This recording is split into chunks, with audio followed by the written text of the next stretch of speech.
5 ہجری میں غزوہ خندق ہوئی۔ قریش اور باقی عرب قبائل نے مل کر مدینہ پر مسلمانوں پر آخری بار حملہ کیا ہے، اس نیت سے کہ ان لوگوں کو ایک ہی بار میں صفحہ ہستی سے مٹا دیتے ہیں، اور تقریباً 10,000 کا لشکر مکہ اور مدینہ کے یہود قبائل، غطفان، بنو اسد اور دیگر قبیلوں کا رسول اللہ سے عمل معاہدہ توڑ غداری کر کے مدینے پر چڑھایا، جبکہ مسلمانوں کی تعداد صرف 3,000 کے قریب تھی، لیکن اللہ نے مسلمانوں کو فتح دی، اور نبی کریم صلی اللہ علیہ وسلم نے حضرت سلمان فارسی کے مشورے پر مدینہ کے کھلے حصے کے اندر خندق کو کھودنے کا فیصلہ کیا۔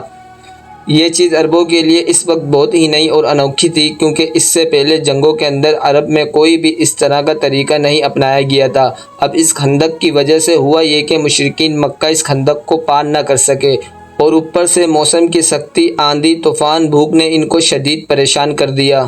اور اس چیز کا ذکر قرآن کریم کی سورہ الاحزاب کی آیت 9 کے اندر بیان ہے کہ 1 مہینے تک کے انتظار کے بعد یہ مشرکین مکہ رات کے اندھیرے کے اندر بغیر کسی جنگ کے واپس لوٹ آئے، اور ان کی ہمت اور طاقت آخر کار ٹوٹ گئی۔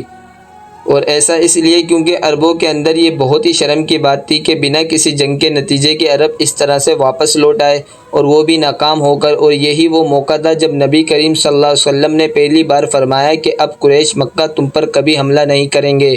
کیونکہ ان کی طاقت ٹوٹ چکی ہے، اور اب ہم ان پر حملہ کریں گے۔ اور بالکل ایسا ہی ہوا، کیونکہ صرف 1 سال کے بعد 6 ہجری یعنی 628 عیسوی کے اندر نبی کریم صلی اللہ علیہ وسلم نے خواب میں دیکھا کہ آپ نے اپنے صحابہ کے ساتھ عمرہ کر رہے ہیں، اور نبی کا خواب دراصل وحی الہی ہوتا ہے، یعنی اللہ کا حکم۔ نیاز اللہ کے اس حکم کو پورا کرنے کے لیے عمرہ کے ارادے سے 1400 صحابہ کرام کو ساتھ لے کر آپ مکہ مکرمہ کے لیے روانہ ہوئے۔ قریش مکہ نے جب یہ دیکھا تو آپ کو مکہ میں داخل ہونے سے روک دیا، کیونکہ ان کے لیے بہت ہی شرم کی بات تھی کہ ان کی موجودگی کے اندر محمد صلی اللہ علیہ وسلم ان کے شہر میں ان کی اجازت کے بغیر داخل ہو۔ اور آخر کار تھوڑی بہت کشیدگی کے بعد حدیبیہ کے مقام پر مذاکرات کے ذریعے 10 سالہ امن معاہدہ طے پایا، جس کو صلح حدیبیہ کہا جاتا ہے۔ اس معاہدے کا مطلب تھا کہ مسلمانوں اور مشرکین مکہ کے درمیان اب 10 سال تک کوئی جنگ نہیں ہوگی، جس کو قرآن کریم نے سورہ فتح کے اندر مسلمانوں کی واضح کامیابی کا صلح حدیبیہ کے بعد رسول اللہ صلی اللہ علیہ وسلم نے عالمی سطح پر اسلام کی دعوت کا آغاز کیا، اور 7 ہجری کے اندر دنیا کے مختلف بادشاہوں کو اسلام کی دعوت کے خط بھیجے، اور ان میں سے ایک خط ایران یعنی اس ٹائم کے فارس کے بادشاہ خسرو پرویز کے لیے بھی تھا۔ نبی کریم صلی اللہ علیہ وسلم نے عبداللہ بن حذیفہ سامی کو یہ خط دے کر ایران بھیجا، جس کا مفہوم یہ تھا کہ رسول اللہ کی طرف سے ایران کے بادشاہ خسرو پرویز کے لیے، اور پھر لکھا تھا کہ اگر تم اسلام کو قبول کرو گے تو سلامتی پاؤ گے، اور اگر ایسا نہ کیا تو تمام مجوسیوں کا گناہ بھی تمہارے سر ہوگا۔ اب ہماری آج کی ویڈیو کا ٹاپک یہی مجوسی مذہب ہے، جو کہ اسلام کے آنے سے ہزاروں سال پہلے فارس کے اندر موجود تھا، اور یہ لوگ اس وقت آپ کی پرستش کیا کرتے تھے۔ لیکن آپ کو یہ جان کر حیرت ہوگی کہ مجوسی مذہب اصل میں اسلام کی بگڑی ہوئی شکل تھی۔ جی ہاں، مجوسی مذہب کے ماننے والے لوگ دراصل ایک پیغمبر کی تعلیمات کو بلا کر دوبارہ سے کفر و شرک کی طرف لوٹ گئے تھے، اور اب تک اس دنیا کے اندر موجود سب سے پرانا مونوتھیسٹک ریلیجن یعنی ایک خدا کو ماننے والا مذہب بھی کہا جاتا ہے، اور اس مذہب کا نام زورواسٹرزم زرتشت یا موجود دور کے پارسی، اور یہ مذہب حضرت عیسیٰ علیہ السلام کی پیدائش سے بھی 2000 سال پرانا بتایا جاتا ہے، یعنی آج سے تقریباً 4500 سال پہلے اس مذہب کی تعلیمات کیا تھی، اور اسلام کی تعلیمات سے کس قدر ملتا جلتا تھا، اور اس مذہب کے پیغمبر کون تھے، اور آخر ایسا کیا ہوا کہ فارسی لوگ آگ کی عبادت پر لگ گئے، کہ تمام سوال انتہائی اہم اور انتہائی انٹرسٹنگ ہے، جن کو ہم ایک ٹائم لائن کی صورت سمجھنے کی کوشش کریں گے۔ تو چلیے شروع کرتے ہیں۔ خسرو پرویز کو جب نبی کریم صلی اللہ علیہ وسلم کا خط ملا تو آپ لوگ جانتے ہیں کہ اس ٹائم کے اندر فارسی سلطنت، جو کہ بہت ہی زیادہ ڈیولپ تھی، عرب کو کمتر اور بیکورڈ قوم سمجھتی تھی، اور اتنی بڑی سلطنت کے بادشاہ کے لیے یہ بات توہین سے کم نہیں تھی کہ وہ ہزاروں سال پرانی سلطنت کو چھوڑ کر عرب کے ایک نبی کی تعلیمات پر سر جھکا دے، اور یہی وجہ تھی کہ اس نے انتہائی تکبر کے ساتھ اس خط کو ٹکڑے ٹکڑے کر دیے، اور یمن کے گورنر بازان کو حکم دیا کہ اس نبی کو گرفتار کر کر میرے دربار کے اندر بیڑیوں میں پیش کرو۔ نعوذ باللہ۔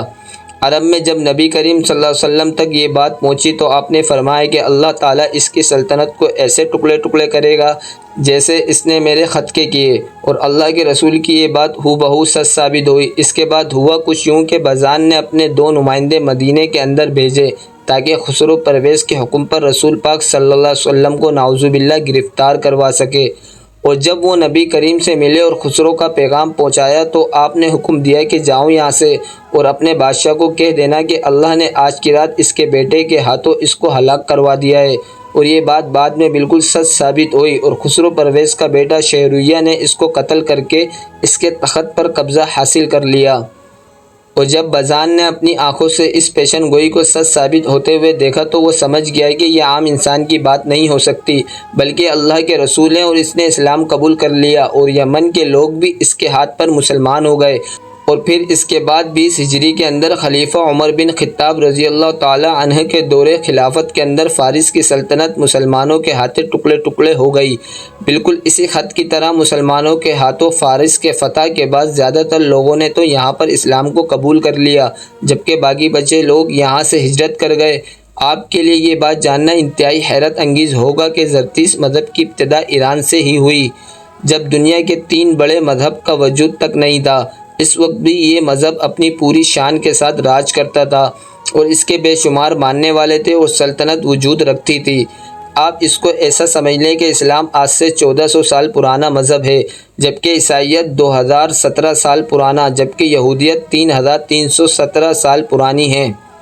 جبکہ زرتشت مذہب آج سے تقریباً 4000 یا 4500 سال پرانا مذہب ہے اور اس مذہب کا نام ان کے پیغمبر زردشت کے نام پر رکھا گیا ہے، جو کہ ایک اندازے کے مطابق 2000 قبل مسیح کے اندر ایران کے مشرقی علاقوں ممکنہ طور پر خراسان یا بلیغ کے اندر پیدا ہوئے تھے۔ اور ان کا کہنا تھا کہ ان پر ایک خدا یعنی احوارہ مزہ کی طرف سے وحی آتی ہے اور ان کا مشن لوگوں کو نیکی، سچائی اور برائی سے دوری کی طرف بلاتا ہے اور ایک خدا کی عبادت کی دعوت دینا جو کہ اس پوری کائنات کو بنانے والا اکیلا مالک ہے۔ ان لوگوں کے مذہبی کتاب کا نام ہے اوستا، جو کہ زرتشت پیغمبر پر نازل ہونے والی تعلیمات پر مشتمل ہے۔ بالکل ایسا ہی جیسے مسلمانوں کے لیے قرآن پاک، کرسچنز کے لیے بائبل اور یہودیوں کے لیے توڑا اوستا کے سب سے پرانے حصے کو کہا جاتا ہے، جو کہ زرتشت کی تمام اصل تعلیمات پر مشتمل ہے، جس کو بلا کر یہ لوگ پھر سے اس گمراہی اور آپ کی پرستش کے اندر پڑ گئے۔ جیسے محمد رسول اللہ صلی اللہ علیہ وسلم سے پہلے ہر ایک قوم کیا کرتی تھی، جس کے بارے میں قرآن کریم کہتا ہے کہ سورہ یونس کی آیت 19 کے اندر اللہ فرماتا ہے کہ تم سب لوگ ایک ہی امت تھے اور اس کے بعد تم لوگوں نے اختلاف کیا۔ زرتشت مذہب کے اندر ڈولزم یعنی 2 طاقتوں، اچھائی اور برائی کا کانسیپٹ موجود تھا۔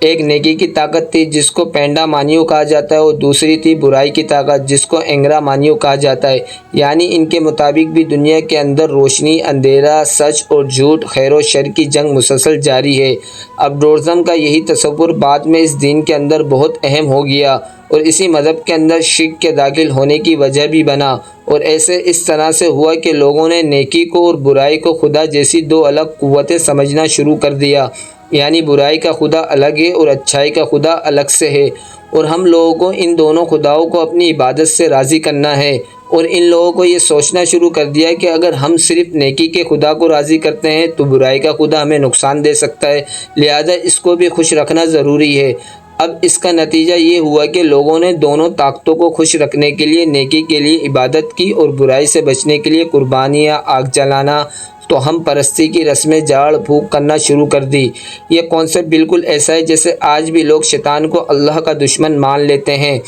جبکہ در حقیقت شیطان تو خود اللہ کی مخلوق ہے، اس کا خود کا کچھ بھی نہیں ہے۔ زرتشت مذہب کے اندر پہلے لوگ آگ کی پوجا نہیں کرتے تھے بلکہ اس کو پاکی، نوری اور سچائی کی علامت سمجھتے تھے، اور ان کے پاس ایک آتش کدہ یا پھر فائل ٹیمپر ہوتا تھا جہاں پر اس پاک کو ہمیشہ کے لیے جلایا جاتا، پر اس وقت تک اس کی عبادت نہیں ہوتی تھی جب تک اس کی اصل تعلیمات موجود تھی، پر آہستہ آہستہ نسل در نسل ان لوگوں نے آگ کی طرف چہرہ کر کے اس کی عبادت شروع کر دی اور ان لوگوں نے آگ کو خدائی صفت دینا شروع کر دیا، یہاں تک کہ آخر کار یہ آگ خود معبود بن گئی اور یہ لوگ یہ ماننے لگے کہ یار مجری نہیں چاہیے کیونکہ یہ ہمارے گناہ جلاتی ہے، ہمیں شفا دیتی ہے، اور اس وقت ہزاروں سال سے ایک بڑے مندر کے اندر ہمیشہ یہ آگ جلتی رہتی ہے،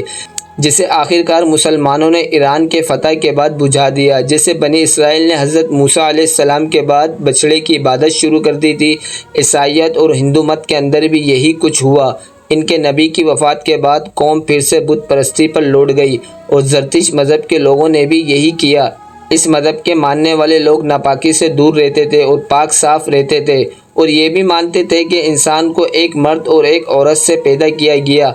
اب ویسے تو یہ لوگ فرشتوں کو بھی مانتے تھے، لیکن یہ کہتے تھے کہ خدا نے 6 فرشتوں کو اپنی طاقت اور خدائی کے اندر حصے دار بنا رکھا ہے، جو مختلف کائناتوں کے اندر اپنی ڈیوٹیاں سر انجام دیتے ہیں۔ یعنی پھر سے وہی شرک زرتشت مذہب یا پھر موجودہ پارسی لوگ انبیاء پر بھی ایمان رکھتے ہیں اور ان کی تعلیمات پر عمل بھی کرتے ہیں، اور ان لوگوں کا ماننا ہے کہ مرنے کے بعد روح کل سے گزرتی ہے اور نیکیوں والے جنت کے اندر جاتے ہیں اور گناہگار دوزخ میں، بالکل ایسا ہی جیسے اسلام کے اندر پل صراط کا کانسیپٹ ہے۔ اب تک آپ لوگوں کو خود ہی اندازہ ہو گیا ہوگا یہ لفظ پارسی نہیں تھا بلکہ اصل میں فارسی تھا، جس کو بدل کر پارسی کر دیا گیا، اور آج بھی دنیا میں یہ لوگ اسی نام سے جانے جاتے ہیں۔ دراصل یہ وہی زرتشتیوں کی نسل ہیں جو کہ عربوں کے ایران پر فتح کے بعد بھارت کے گجرات کی طرف ہجرت کر گئے اور پارٹیشن کے بعد پاکستان کے شہر کراچی کے اندر خاص طور پر آباد ہوئے۔ آج کل پارسی زیادہ تر بھارت، ایران، پاکستان اور چند یورپی ملکوں کے اندر موجود ہے، اور آج بھی پوری دنیا کے اندر پارسی مذہب کے ماننے والے صرف 2.5 لاکھ لوگ ہی بچے ہیں، اور ان میں سے حیرت انگیز طور پر 80% پارسی تو ہندوستان کے اندر رہتے ہیں، جبکہ 20% پوری دنیا کے اندر کہیں نہ کہیں پر آباد ہیں۔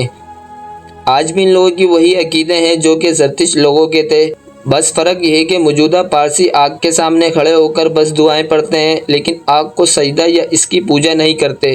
اب یہ ان لوگوں کا دعویٰ ہے، پر اس دعوے کے اندر کتنی سچائی یہ کنفرم نہیں ہے، کیونکہ اگر یہ سچ ہے تو اسلام کے مطابق یہ بھی شرک ہے، اور ایسا اس لیے کیونکہ وہ مخلوق کو عبادت کا مرکز بنا رہے ہیں، جو کہ صرف اور صرف اللہ کی ذات کو ہونا چاہیے۔ ان لوگوں کا دعویٰ ہے کہ ان کے مذہبی رہنما کے پاس اوستا کا وہ قدیم نسخہ موجود ہے جو کہ ان کے پیغمبر زرتشت پر نازل ہوا تھا۔ آج بھی پارسی لوگ اپنے مردوں کو جلانے یا اپنے دفنانے کے بجائے کھلی عمارت کے اندر رکھ دیتے ہیں تاکہ اس کو گدھ وغیرہ کھا جائیں۔ اس خاص عمارت کو دھمکا یا پھر مینار خاموشی کہا جاتا ہے، اور یہ ایسے شہروں کے اندر تعمیر کیا جاتا ہے جہاں پر پارسیوں کی تعداد بہت زیادہ ہو، مثال کے طور پر ممبئی اور کراچی، اور جہاں پر دمخواہ یا مینار خاموشی نہیں ہوتا وہاں پر ان کے قبرستان ہوتے ہیں جن کے اندر مردوں کو یا مجبوری کی وجہ سے دفن کرتے ہیں۔ مثال کے طور پر لاہور کا پارسی قبرستان۔ یہ لوگ بھی قیامت پر یقین رکھتے ہیں اور ان کا ماننا ہے کہ فائنل حساب کتاب کے بعد نیک لوگوں کو ہمیشہ کے لیے جنت ملے گی، جو کہ بہت ہی خوبصورت اور روشن اور خوشی کا ٹھکانہ ہے، اور ناپاک لوگوں کو جہنم کے اندر پھینک دیا جائے گا جو کہ بہت ہی تاریک اور جما دینے والی سردی سے بہت زیادہ ٹھنڈی ہے، اور جہنم میں ہمیشہ ہمیشہ کے لیے یہ عذاب ان کا مقدر ہوگا۔ دوستو، زرتشت مذہب اس بات کا ثبوت ہے کہ اللہ نے واقعی اپنے وعدے کے مطابق دنیا کے ہر ایک قوم اور قبیلے کے اندر اپنے نبی لوگوں کی ہدایت کے لیے بھیجے، اور ان تمام پیغمبروں کا بس ایک ہی پیغام تھا کہ تمام دنیا کی مخلوقات کو اور تمام اپنی بنائی ہوئی مخلوقات کو چھوڑ کر بس ایک اللہ کی عبادت کرو۔ پر ہر بار اس پیغام کو یا تو لوگوں نے خود بدل دیا یا پھر سے اسی گمراہی پر لوٹ گئے جس پر پہلے سے تھے۔ پر محمد رسول اللہ صلی اللہ علیہ وسلم کی نبوت کو یہ اعزاز بھی حاصل ہے کہ آپ قیامت تک کے انسانوں کے لیے آخری نبی ہیں، اور ابھی بھی یہ پوری کی پوری امت، پوری دنیا کے انسان شرک پر کبھی اکٹھا نہیں ہوں گے جیسا کہ اس سے پہلے ہوتے رہے، کیونکہ محمد رسول اللہ صلی اللہ علیہ وسلم صرف اپنی قوم عرب کے لیے نہیں بلکہ پوری دنیا کے انسانوں کے لیے ہدایت لے کر آئے، جو کہ قرآن کریم کی صورت قیامت تک کے لیے محفوظ رہے گا۔ اللہ تعالیٰ سے دعا ہے کہ وہ ہمیں سمجھنے کی اور نیک عمل کرنے کی توفیق عطا فرمائے، آمین۔ اگر آپ کو اس ویڈیو سے کچھ نیا جاننے کو ملا تو اس ویڈیو کو ضرور لائک کیجئے، اور میں ملوں گا آپ سے ایک ایسی نئی انٹرسٹنگ ویڈیو میں۔ تب تک کے لیے اپنا بہت سا خیال رکھیے گا۔ Thanks for watching this video. اللہ حافظ۔